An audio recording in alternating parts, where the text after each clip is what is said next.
Congratulations. And he's not big into the woke movement, I can tell you. I know him well.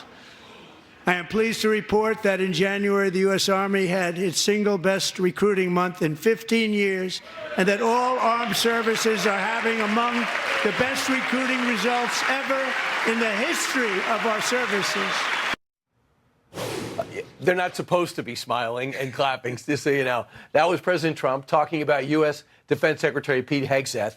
And he did it right in front of him. And we just watched that together because Pete's in studio. The Secretary of Defense, good to see you. Great to see you.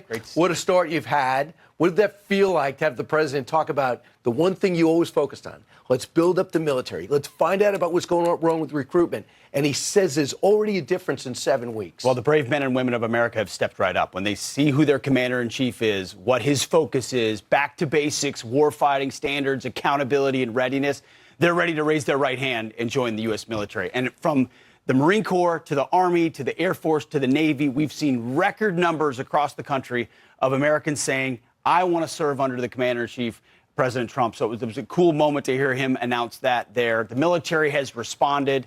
It's a renaissance in the Pentagon, for sure. And it was a historic night. The president gave a historic, strong America First speech, and it was surreal to be right in the front row. And before watching. I go into the issues, just for you personally, to walk down that aisle as a member of his cabinet and to sit in that front row, we all watched it and covered it the next day. But what was it like for you? You're right. We've watched it. It was an honor. You know, and I don't mean to deflect, but it's even more of an honor to have a front row seat to watching him be president of the United States in the Oval Office on an almost daily basis, making decisions about what we're going to focus on, what we're going to prioritize, how we're going to bring peace. His commitment to following through on his campaign promises is historic. So nothing surprised me about what he delivered last night, and I was proud to be there. So you're going to go, after this, you're going to go to the border with the vice president. You're also bringing more troops to the border. The numbers are staggering. Your thoughts about what is the mission right now? Is it down to zero? Almost, and not quite to zero yet. 97% drop, Brian. Historic lows of crossings. The deterrent effect is there. We've brought in the military alongside Tom Homan and Secretary Noem. Look at those numbers. Oh, it's his 98.8%. I mean, we're talking gotaways in the single digits, Brian. President Trump gave us a charge. 100% operational control of the southern border. Border security is national security.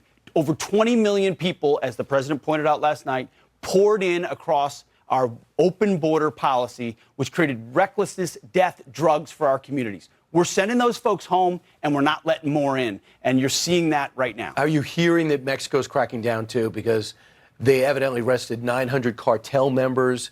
They seem to be on the offensive on their southern border. Are you seeing enough cooperation? I mean, my message to Mexican leaders and Mexican military leaders has been, we want to cooperate with you, and we will cooperate with you. But if you don't police up the cartels on your side of the border, then we'll be forced to do it for you. We don't want to do that. So right now, we have historic cooperation, military to military, but we're letting them lead. It's their country. It's their fight. We want them to lead that fight. So far, they have stepped up, which is a very good sign. If we hear about ISIS or al-Qaeda leaders anywhere, we're taking them out. If the cartels are now a terror group, we look at them as a terror group, will we take them out just like they're in Yemen, just like they're in Sudan, just like they're in Syria? I mean, Brian, you heard the president of the United States last night, just like I did. They're a designated foreign terrorist organization.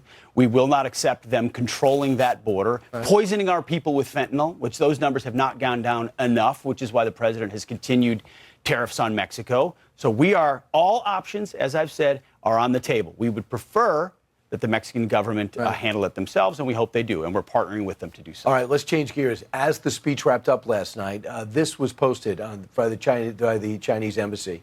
Quote, if war is what the U.S. wants, be it a tariff war, a trade war, or any other type of war, we're ready to fight till the end. As Secretary of Defense, how do you take that? Well, we're prepared. Those who long for peace must prepare for war. That's why we're rebuilding our military. That's why we're reestablishing deterrence and the warrior ethos, is because we live in a dangerous world with powerful, ascendant countries with very different ideologies. You mentioned defense spending. They're rapidly increasing their defense spending. Modern technology. They want to supplant the United States. If we want to deter war with the Chinese or others, we have to be strong. And that president understands peace comes through strength. He also has a great relationship with that gentleman right there, too, Xi Jinping. So where we can partner, where we can cooperate to recognize that we don't want war with China, we don't seek that war, we will. And the president has sought historic peace and historic opportunities. But my job as the Secretary of Defense is to make sure we're ready. We need the defense spending, the capabilities, the weapons, and the posture in the Indo-Pacific, which is something we're very much focusing on. China has said they're going to up their defense spending 7.2%. And that's supposedly with a struggling economy. We're getting mixed messages on that. As Secretary of Defense, you always want more money. Absolutely. At the same time, DOGE is in there cutting back and speeding up the systems, making it more efficient.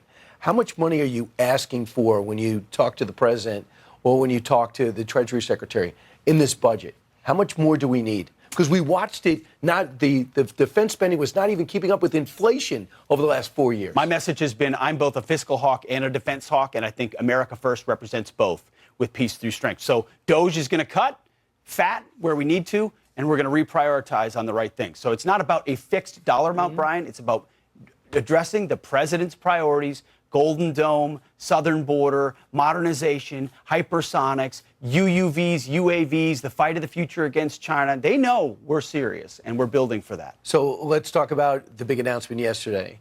The mastermind behind the Abbey Gate bombing that injured so many and killed 13. Captured, is coming here. Special thanks to Pakistan. What could you tell us? Well, special thanks to Pakistan, indeed. We cooperated with us.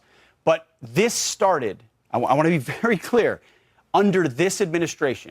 We had our leadership, Director Radcliffe and others in CENTCOM and in the military, passing information to the Pakistanis who helped us action it after this president was elected. So this is a president who saw what happened, the debacle in Afghanistan, and said, when I'm president, I will make sure those held accountable, those who perpetrated the death of 13 Americans and the injury of dozens others, we will find them. We will keep our word. We partnered with the Pakistanis based on intelligence we provided. They nabbed him, positively identified him. We've known that for a few days. He's on his way, I believe, already in the United States, and will face justice. You see, what had the Biden administration done? So it happened, and they wiped their hands of it and said it's the best airlift in American history. We're not going to hunt these guys down. President Trump never forgot. And he delivered at the State of the Union. And you're doing an investigation, your own investigation into what went into the decision to evacuate that way in Afghanistan? Because, Brian, no one was held accountable. It was one of the biggest disasters in American history, an embarrassment, a black eye to our country. We handed over billions of dollars equipment to the Taliban. We counted on them for our security, and then we got people killed. We gave away Bagram Air Base, and no one in military leadership was fired? Nuh-uh. That's not going to sail under President Trump. So we're doing a full review and investigation of what happened in Afghanistan. Those who were involved and made the decisions that put our troops at risk will be held accountable. I've stated that before, and we're continue to be committed to it. Just real quick, J.D. Vance was misinterpreted perhaps when he said 20,000 soldiers helping out Ukraine who haven't fought a war in 20 years is not going to be helpful. And the UK said that looks like you were putting us down as fighters, and that's making a lot of international news. You fought with the British. You've told me before you have great respect for them as fighters.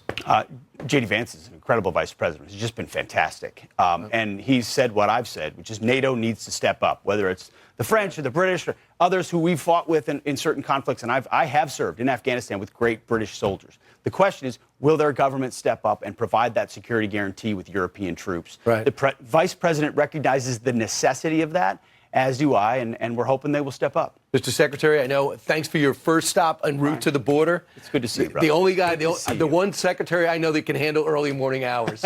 Thanks. Great to see you. Congratulations.